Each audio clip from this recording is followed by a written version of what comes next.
Here is the table. Real Madrid on 60 points, Barcelona on 58. Get this, Ian.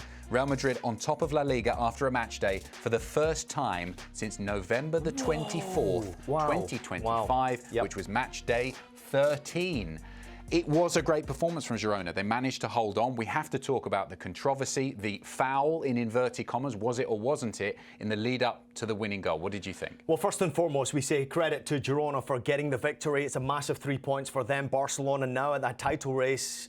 Decisions are impactful, right? Whether or not you win the title.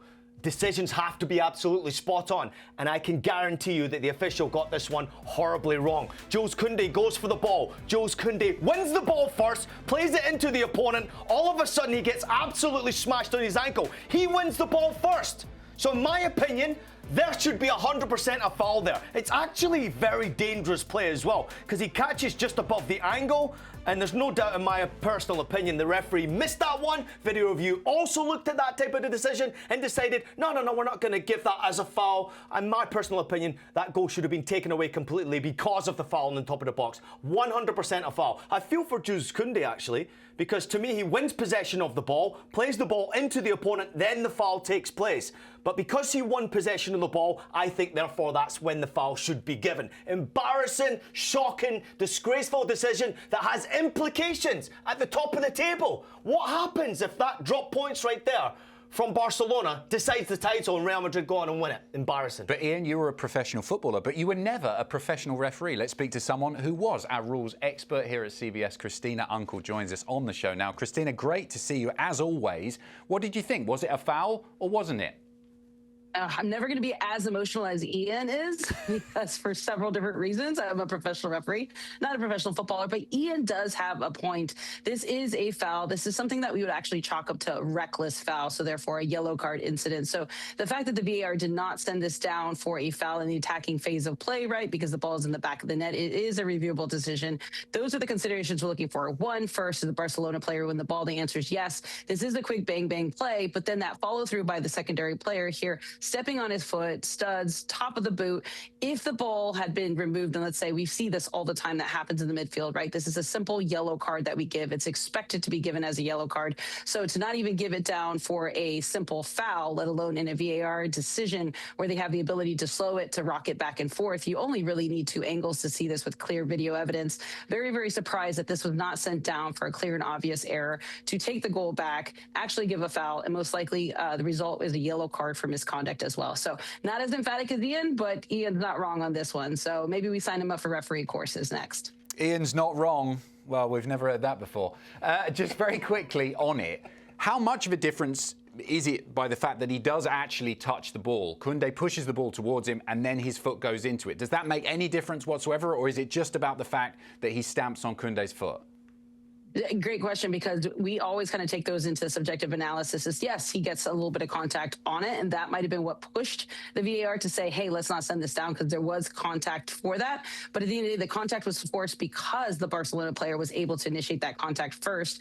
Now we take a look at, is this action alone endangering the safety of the player? Are they putting it at risk? And because it's not just a simple careless foul, or it's not just a simple movement, but it's actually a foot stomp on the boot through that follow-through action, that's what pushes it up to that higher level of saying this should have been sent down for a foul. Christina, great stuff as always. We will speak to you very soon here. I haven't agreed with you for a long time, Christina. Great to see you this time. Great to see you. Miracles do happen.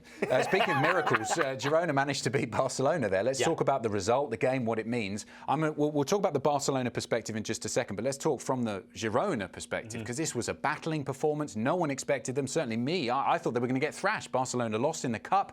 They had a point to prove. They needed to go back top of the table. Girona put in a superb performance at home here. Yeah, massive performance from Girona, especially when you're needing the 3 points. Massively important for Michel in particular, and I think his team put out an outstanding individual performance, obviously, but as a team collectively, it was also pleasing on the eye. I mean, make no mistake about it, Barcelona created better opportunities, they had better possession of the ball, but the shots on target was the eye-opener for me. If you compare the two statistics, Barcelona took 27 shots in this game. Adam, how many of those 27 from Barcelona do you think were on target? I'm going to guess 4. You got it correctly. Well done. For the first time on the show, you've been right. If you compare that to what Girona did, look at that. 13 shots, 9 shots on target. There was a real plan from Michel going into this game. Counter-attack, yes. Playing against a high backline, yes. Utilising the wide areas, yes. But what I will say that Girona got a little bit lucky in is in that first 45 minutes, the quality wasn't there. The shooting on target wasn't necessarily of the best quality. Of course, they were coming up a very, very good goalkeeper. But I do think that in the second half, that sort of changed. The finishing was excellent. And I get it. There's a controversial decision here. All those Barcelona fans out there who will jump into any comment they possibly can about whatever we say about their football club have a right this time to be aggrieved by the decision that was made against them. It should have been a foul. But that's not Girona's fault. They've got to still take care of business. When the ball falls all the way back out to Fran Beltran, he's got to put it in the back of the net. Great finish, wins the game, takes all 3 points. So the quality was there in the second half. Maybe the goal shouldn't have stood. Maybe it was the wrong decision. But even if it hadn't, it would have been 1-1, which is still not the result Barcelona were looking for against a side like Girona when you're in the title race and as close as it is with Real Madrid. We've talked about what Girona got right. What did Barca get wrong? Lack of quality. I think Rafinha wasn't necessarily at his best in this game today. I don't think Ferran Torres was anywhere near his best today. Lamine Yamal looked very off. Obviously, if you look at the inconsistency of his first half performance, very lacklustre performance, including missing the penalty kick. It was just not normal to see him play like that. So obviously disappointment for the attacking trio that started this game, but I just don't think they had enough quality about them. And even in the desperation stages, they threw on Lewandowski trying to get a goal back. Araujo came onto the field and tried to get a goal back, obviously playing as a striker in the closing 5 minutes. Many of their players had an off day today. I thought Lopez was pretty poor playing in that number 10 position. Olmo played alongside De Jong sort of centrally and trying to combat that counter-attack. That wasn't good enough. But at the end of the day, it comes down to individuals as far as I'm concerned for Barcelona today. Collectively as a team, not good enough, but individually, nowhere near good enough. Ferran Torres in particular up top didn't have a single shot on target. That's miserable. And Lamine Yamal in the first 45 minutes, he was just so lackluster. He looked like he just didn't really have his golden boots on today. It looked like he just didn't really want to be there. And sometimes playing in places like that are tough. But yeah, I mean, overall, I don't think Hansi Flick is going to be happy about this performance whatsoever.